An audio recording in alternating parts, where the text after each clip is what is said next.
तो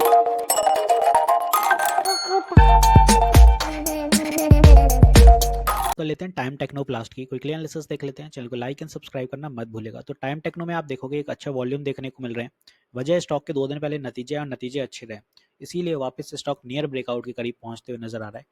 यहाँ पे कुछ ऑलरेडी ये कुछ अपने रिजेक्शन रहते सेम ट्रेंड लाइन के आसपास फिर से पहुंच गया, 388 के लेवल के आसपास वापस आ गया है। और नीचे की बात करें तो स्टॉक में जो स्ट्रॉन्ग सपोर्ट होते हैं वो ये कुछ है। तो एज ऑफ एक जोन बना के ही चल रहा है स्टॉक चैनल के अंदर। कुछ ये फॉर्मेशन हर बार रहती है, सेम एज इट इज़ यहाँ पे आया है, ब्रेकआउट देता है तो अच्छा चलना चाहिए, 400 उसके ऊपर निकलना चाहिए। तो बाकी चीज़ें बताने के पहले एक नज़र अपन नतीजों पे डालते हैं। यहाँ पे आप देखें तो सेल्स इस बार 1230 सीआर की रही हैं। लास्ट टाइम ये 1079 सीआर की थी।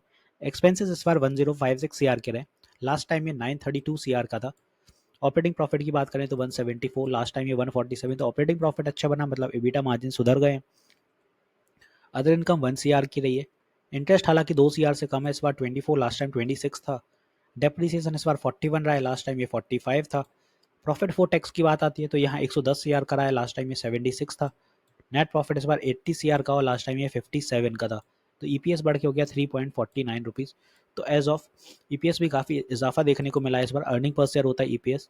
एफआईआई की बात करें तो स्टेक थोड़े से बड़े हैं, 6.78% हो गए। रिसेंट के क्वार्टर में 6.18 थे। डीआई की बात करें तो यहाँ 10.97 हो गया, रिसेंट के क्वार्टर में ये 10.93% था। तो डीआई में जो स्टेक यहाँ पे बढ़े हैं वो रहे हैं HDFC trust, Tata mutual fund, HSBC और 3P इंडिया, ये कुछ रहे हैं। और एफआईआई की बात आती है तो यहाँ पे जो स्टेक हैंगे वो टेसेंट डिस्कवरी मास्टर फंड है, quadrature capital, vector and grand peak international. तो यहाँ पे भी आप देखें एफआईआई में भी अच्छा इन्फ्यूज़ आएगा। आरओसी की बात करते हैं तो स्टॉक का जो आरओसी चल रहा है वो अपना 15 के आसपास आ गया है। सही होता जा रहा है आरओसी भी धीरे धीरे। अब अगर स्टॉक यहाँ से ब्रेकआउट देता है तो डेफिनेटली अपना जो टारगेट रहेगा वो रहेगा यहाँ पे 400 का पहला साइकोलॉजिकल लेवल। ये सस्टेन करता है तो फिर नेक्स्ट यहाँ पे 410 और फिर अपना आएगा जो मूव आएगा वो रहेगा 425। इस तरह से चलने वाला है।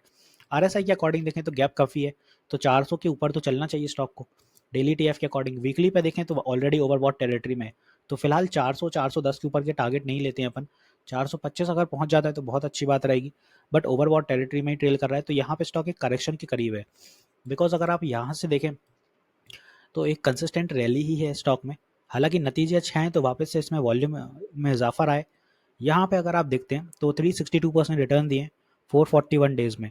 तो इसके अकॉर्डिंग स्टॉक ने रिटर्न काफ़ी दिए बट कोई करेक्शन नहीं है। तो एक करेक्शन बिल्डअप तो हो रहा है, बट फिलहाल के लिए जो भी शॉर्ट टर्म टारगेट फिलहाल के लिए जो भी शॉर्ट टर्म टारगेट हैं वो अपने 400 और 410 के आसपास रह सकते हैं। तो ये कुछ अपनी एज ऑफ यहाँ पे रेजिस्टेंस है। और स्टॉक में जो स्ट्रॉन्ग सपोर्ट होगा वो रहने वाला है यहाँ पे 375 के साइकोलॉजिकल लेवल का। और इसके बाद अगर और नीचे आता है स्टॉक तो 360। ये दो सपोर्ट हैं फिलहाल के लिए। तो कुछ ऐसे चलते हुए नजर आएगा आपको टाइम टेक्नो आने वाले दिनों में। यहाँ पे अगर आप ईएमए देखें तो ऑलरेडी इसके ऊपर चल रहा है, तो ईएमए इसके काफ़ी ऊपर है और कोई दिक्कत नहीं है। बट शॉर्ट टर्म में यही टारगेट है तो प्रॉफिट बुक कर लीजिएगा अगर फॉल बनता है। बिकॉज यहाँ पे नियर ब्रेकआउट है तो ब्रेकआउट तो देना चाहिए, बट कोई बड़े टारगेट नहीं है फिलहाल के लिए। तो आई होप यहाँ मैंने टाइम टेक्नो अच्छे से क्लियर कर दिया। एक चीज़ और बता दूं, मैं लाइव सेशंस भी लेता हूँ मार्केट आवर में, सुबह 10 बजे से 1 बजे तक और शाम 9 बजे भी लाइव आता हूँ। तो आप अपनी क्वेरीज क्लियर कर सकते हैं। रोज ही ये सेशन होते हैं, फ्री ऑफ कॉस्ट होते हैं, यूट्यूब पर स्ट्रीम होते हैं, तो आप ज्वाइन कर सकते हैं। मिलते हैं नेक्स्ट वीडियो में। This is me Shubham Yadav signing off.